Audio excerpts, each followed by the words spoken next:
Saya cuma mau sharing satu hal Bapak Ibu sekalian, yaitu tentang 3 stages of dream. Ya, siapa yang mau dalam kehidupannya mau sukses di sini? Boleh angkat tangan? Yang nggak angkat tangan dicatat malaikat ya. Diancam gitu ya. Enggak, santai-santai aja. Jadi begini, semua orang pasti pengen sukses, betul kan? Ya, dalam perjalanan hidup tadi Pak Firman udah cerita gitu ya. Semua orang punya perjalanan hidup, punya jatah hidup. Kita nggak tahu dapat jatah hidupnya itu berapa lama, tapi semua orang pengen sukses lah intinya. Sukses tiap orang beda-beda ya. Beda-beda, tapi intinya pengen merasa puas, gue udah puas dengan kehidupan saya. Nah, ternyata dari pengalaman saya, ini pengamatan saya pribadi ya, bahwa kita itu sebenarnya punya 3 tingkatan atau tingkap gitu ya, tentang impian Bapak Ibu. Nah, saya mau sharing gitu. Nah, saya nggak tahu Anda berada di tingkatan yang mana impian Anda. Ya, coba Anda pikirkan ya nanti ya, buat perenungan. Nah, begini teman-teman. Stage yang paling dasar. Semua orang kalau ditanya pengen sukses, pengen. Ya, kalau ditanya punya impian, punya. Nah, stage yang paling dasar itu adalah duit, Bapak. Betul nggak? Kita nggak ada yang mata duitan loh di sini. Orang lain yang mata duitan, betul nggak? Kita mau beli bensin diminta duit, siapa yang mata duitan coba? Betul nggak? Kita mau makan nasi, ambil beras diminta duit gitu kan?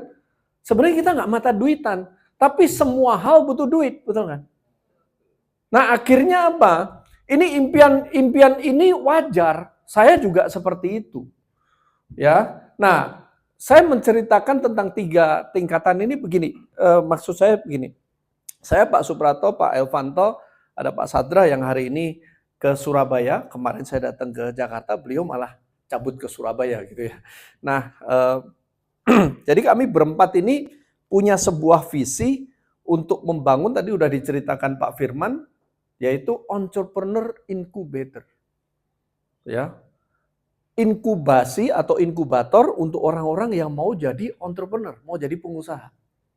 Ya. Nah, nanti saya akan ceritakan, tapi nomor 1 adalah ada duitnya nggak? Karena orang berpikir gitu kan, selalu berpikir oke, nomor 1 adalah ada duitnya nggak?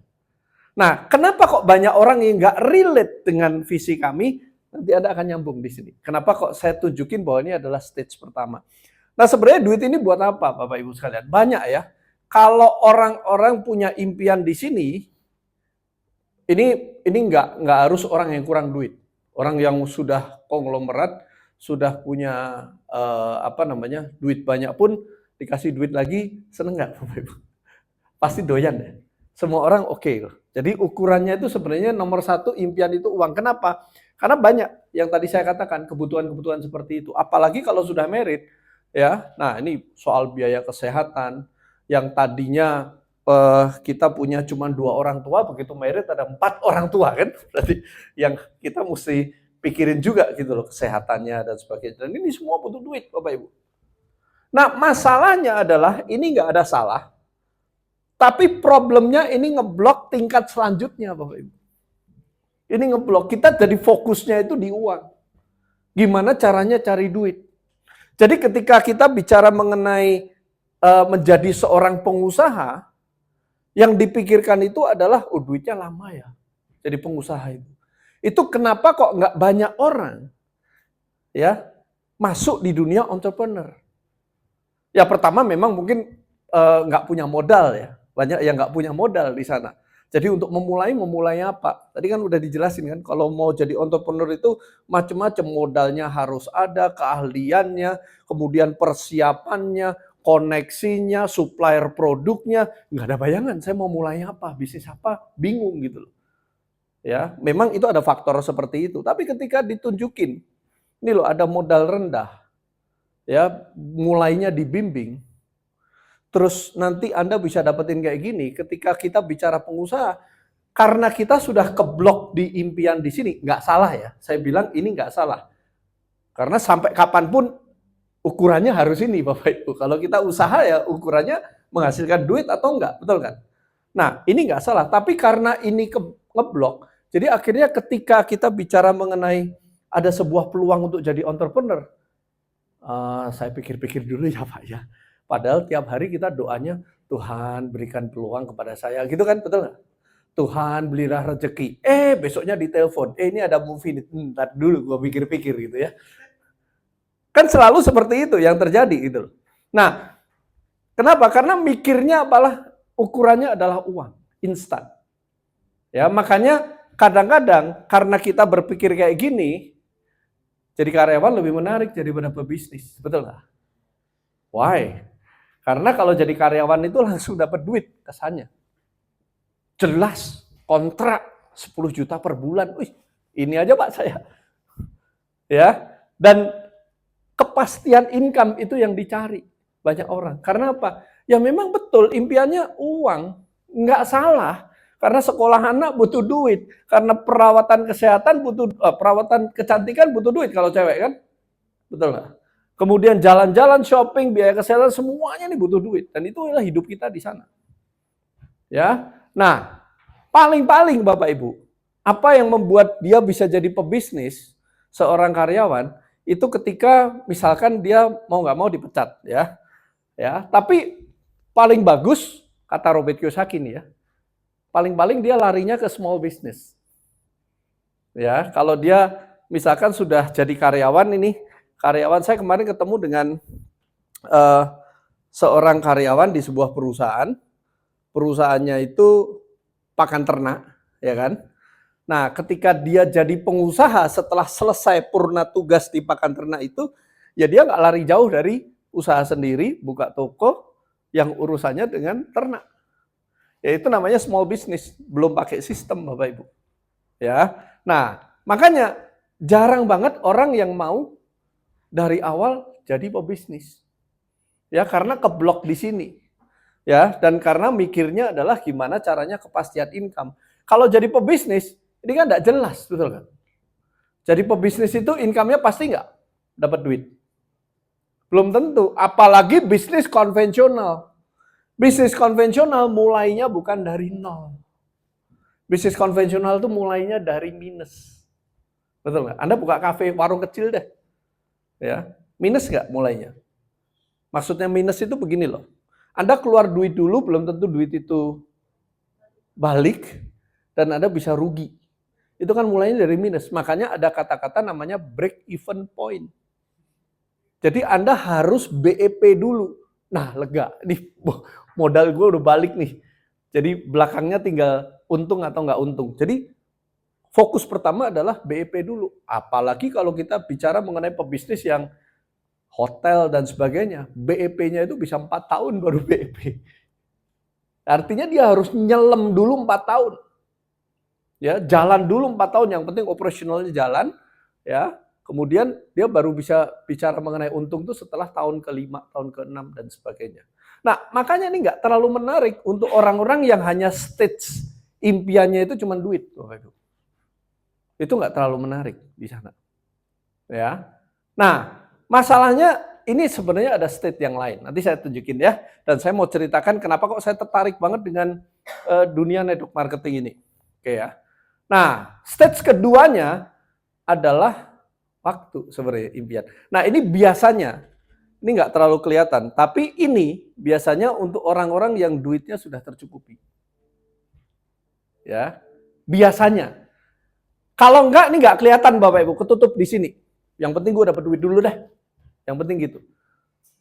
Ya, tapi kalau untuk orang-orang dengan secara keuangan sudah oke, biasanya ini baru muncul. Apalagi kalau ada kejadian khusus. Contoh kejadian khusus apa? Ini Bapak Ibu. Sudah sukses banget di sebuah karir perusahaan, tapi karena saking sibuknya anaknya narkoba, kurang perhatian. Baru sadar. Astaga, ternyata waktu itu penting ya buat anak ya. Ternyata kedekatan dengan anak itu penting. Atau orang tercinta jadi sakit. Ini kejadian luar biasa di sana.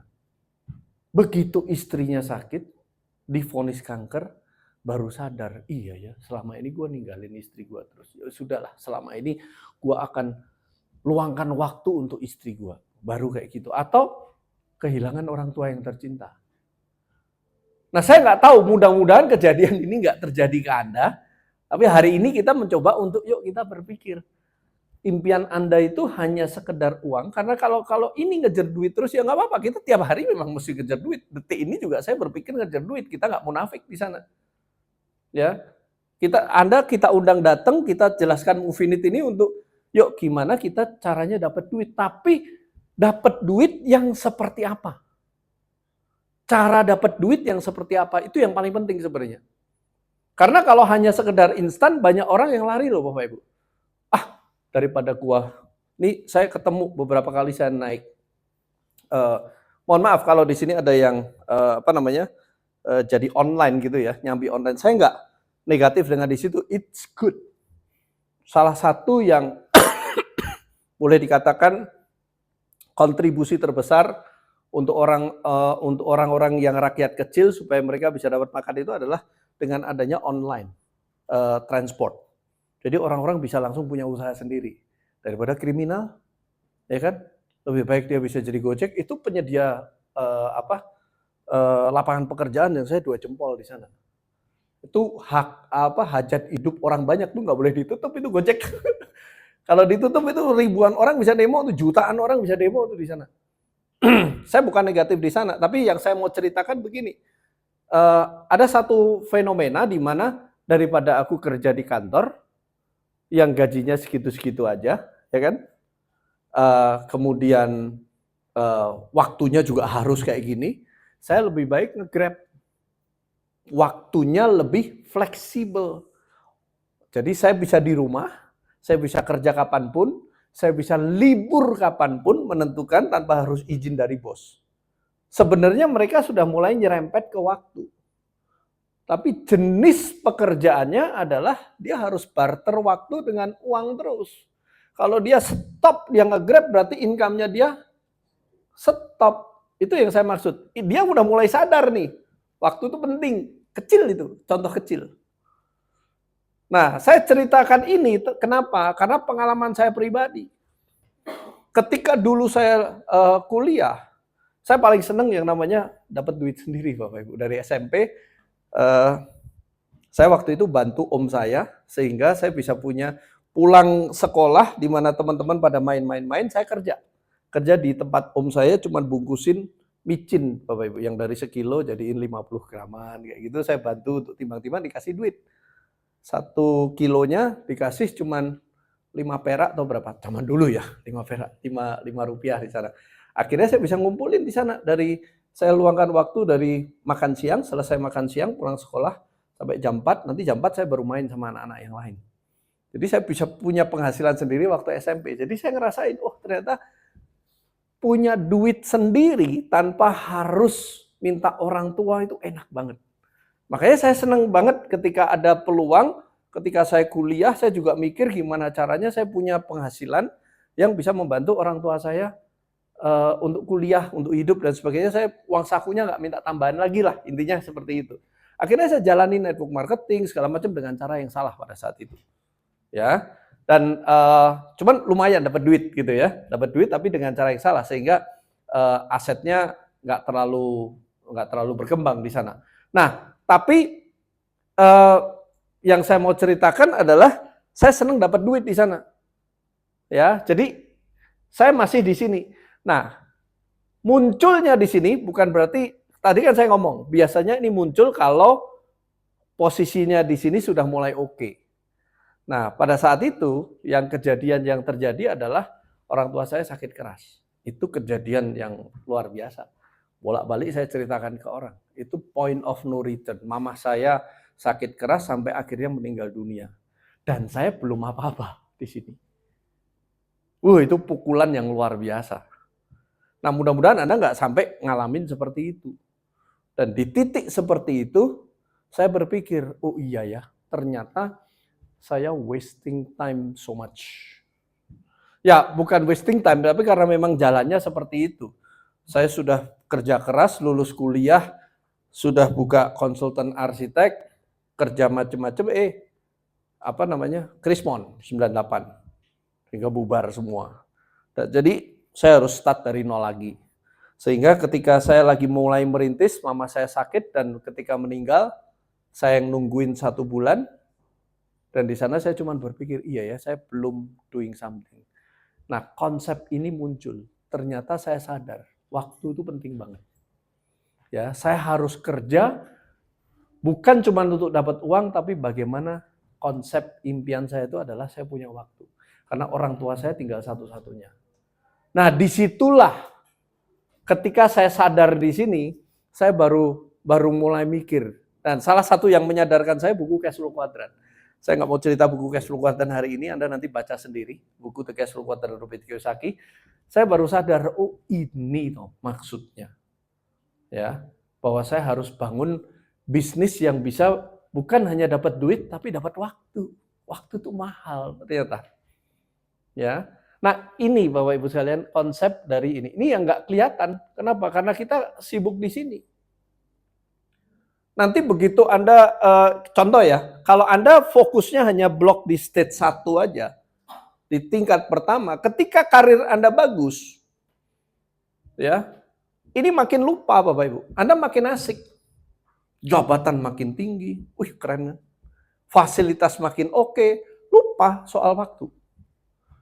Makanya banyak banget orang-orang yang sudah berkarir sampai di sebuah perusahaan ya, sampai ke direktur dan sebagainya, begitu dia off, dia post power syndrome dan tidak ngerti mengelola duit pensiun segitu banyak harus seperti apa. Banyak yang hilang loh, investasi sono, investasi sini. Saya ngobrol dengan beberapa orang yang pensiunan, banyak yang hilang di sana. Karena apa? Taunya cuma di stage di sini aja. Tapi nggak ngerti gimana caranya kita bisa dapetin sesuatu yang ini jalan sendiri. Aset tadi. Bangun aset tadi nggak paham di sana. Oke. Nah, nanti ada lagi satu stage lagi. Saya nggak akan bahas detail. Yaitu yang terakhir. Ini kalau ini udah tinggi banget Bapak Ibu. Ini udah tinggi banget ini. Ini udah kalau saya katakan itu hampir orang-orang yang dari awal sudah belum punya duit, belum punya waktu, masih kerja keras, sudah mikirin value of life itu orang-orang yang kayak Bill Gates gitu. Itu udah visinya itu udah ngeri banget Bapak Ibu. Anda tahu tahun 90-an, 90-an ya kalau nggak salah ya. Komputer XT, AT itu masih 90-an, tahun 90-an. Itu Bill Gates sudah ngomong. Suatu saat nanti komputer akan ada di seluruh rumah tangga. Zaman dimana laptop aja mahalnya setengah mati. Kita mikir nggak mungkin itu terjadi. Tapi orang-orang yang sudah masuk di impian yang stage-nya itu yang paling tinggi, itu udah punya visi yang seperti itu. Nah, kita ini kan masih, ya kita ini masih belajar jadi orang-orang kayak gini. Ya, kayak Anda kalau lihat TikTok atau di IG tentang Steve Jobs yang masih kelihatan muda banget. Dan dia mengatakan, nanti dulu komputer diciptakan tuh segede banget. Suatu saat komputer akan diciptakan hanya segenggam tangan. Itu diomongin, videonya masih hitam putih, di mana laptop itu handphone belum ditemukan. Tapi Steve Jobs sudah ngomong kayak gitu. Itu kita bicara mengenai kalau orang-orang sudah sampai impiannya sampai di sini, tembus lihat ke sini, itu udah visinya udah tinggi banget. Nah, kita belum di situ ya. Kita bilang yang realitas ya. Nah, kita bicara ini aja deh dulu. Dua ini. Cuman menariknya hari ini kita punya Movinit Bapak Ibu. Anda fokus di sini, Anda bisa dapetin semua ini. Ini Movinit sebenarnya. Ya, kenapa? Saya jelaskan. Orang itu ketika memulai ditawarkan sesuatu yang mikirnya modalnya gimana, betul kan? Kita sudah dapetin low cost, low risk startup. Kecil banget Bapak Ibu. Kita anggaplah yang 9 juta. Anda boleh ketik di Google. Buka pecel lele. Warung pecel lele. Itu di Google ada itu. Oh, Anda harus nyiapin gini. Minimal yang Anda keluarkan antara 16 juta sampai 20 juta. Kita cuman starting dari 9 juta itu paling mahal. Kalaupun Anda keberatan dengan 9 juta, Anda bisa cicil ke 2 juta dulu. Yang penting mulai dulu. Kan gitu kan?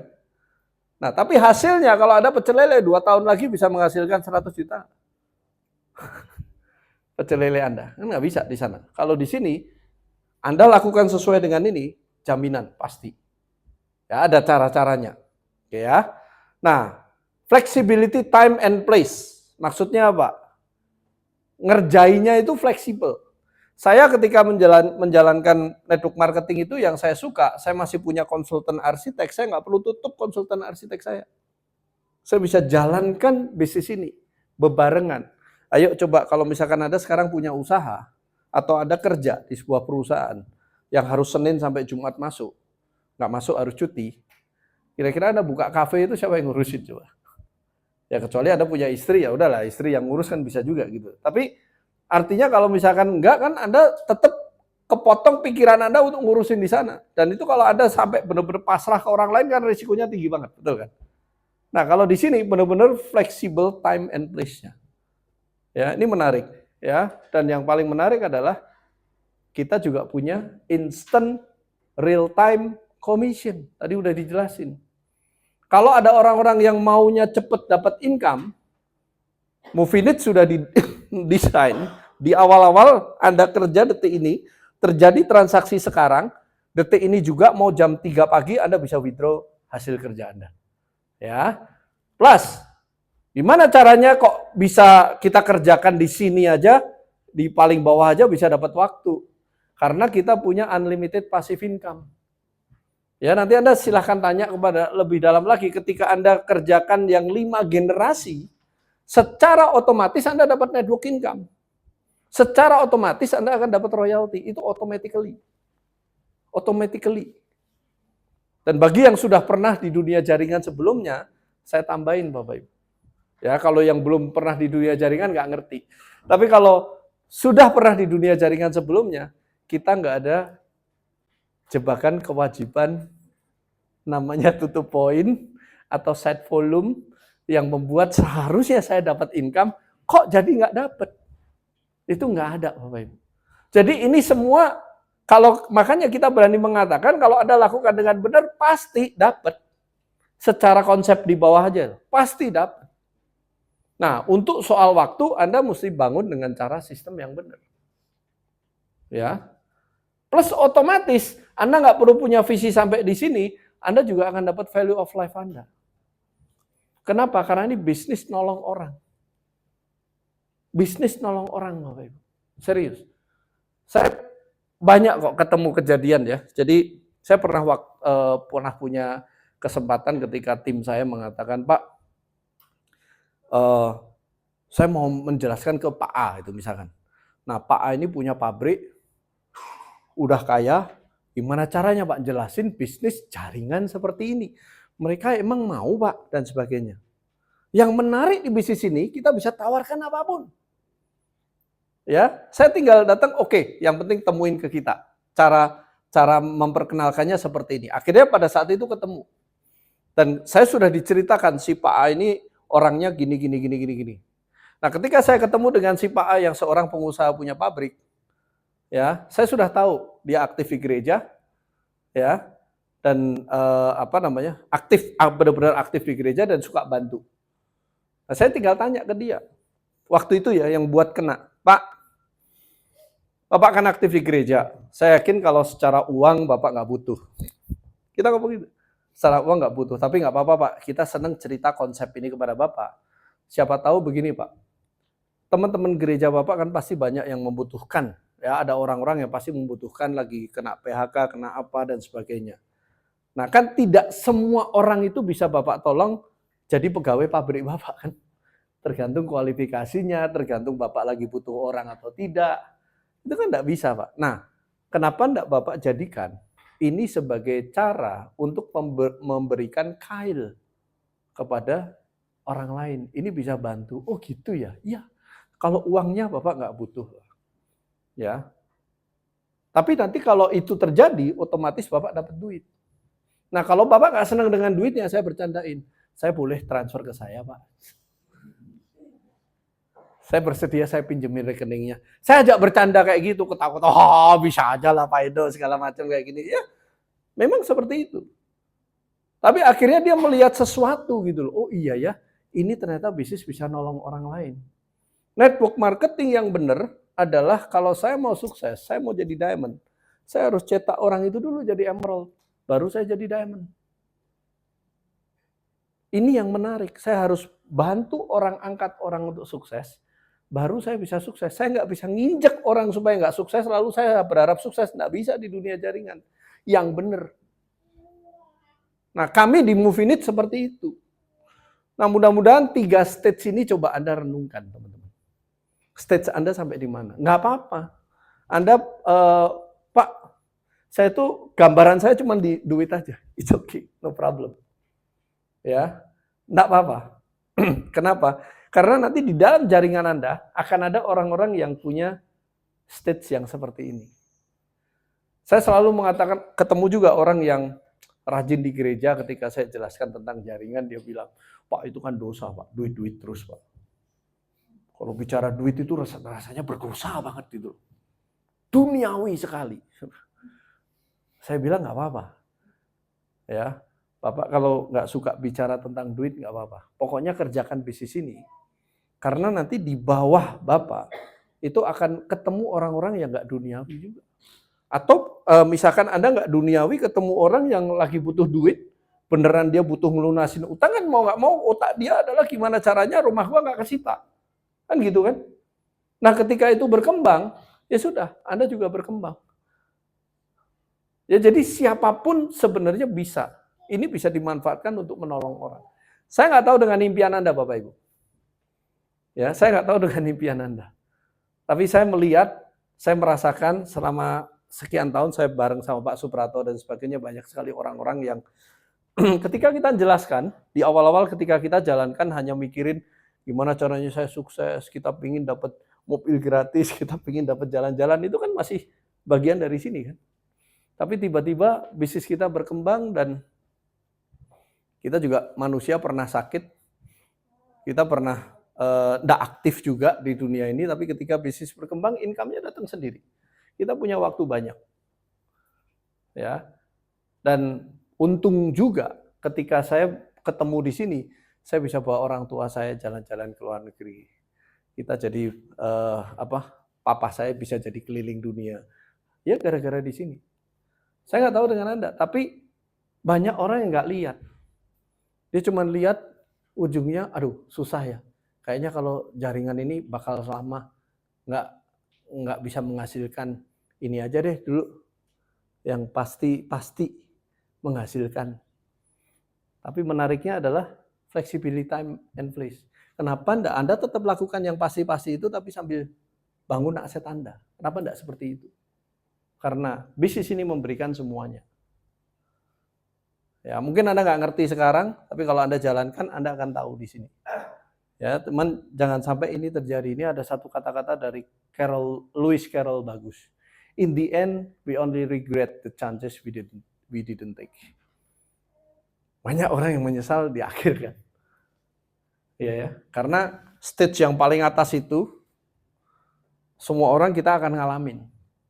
Yang value of life itu ngalamin. Tapi biasanya kalau orang normal, orang awal, maksudnya orang rata-rata, stage paling atas itu kejadiannya udah telat. Kita udah sakit keras itu baru iya ya, tahu gitu gua kayak gini. Dulu gua ditawarin itu gak mau. Itu sudah di stage yang dying gitu, mungkin kita baru muncul impiannya. Oh iya ya, saya kurang ini, kurang itu, kurang ini. Nah, hari ini kita masih bersyukur kita dikasih 2025 ini. Ya kan? Syukur-syukur kita punya kesehatan. Ya. Saya tidak mengatakan Anda harus ambil Movinit, no. Tapi yuk kita diskusi dulu. Kita ngobrol dulu. Ya, coba Anda renungkan. Ini bukan hanya sekedar MLM. Kalau Movinit ini kita bangun bukan cuma sekedar another MLM. Sama sama yang lain. No. Kita punya visi, bahkan kalau Anda dengerin di podcast kita, ya Pak Elvanto selalu mengatakan bahwa kita pengen punya home, rumah. Yang orang itu, kalau rumah itu benar-benar masuk tuh nyaman. Saya bisa menggantungkan hidupnya itu di situ. Nyaman. Ya, nah detailnya seperti apa ada di podcast kita. Ya, semuanya sudah ada di sana. Anda bisa dengerin visinya. Siapa tahu 2025 ini bisa jadi perubahan untuk Anda.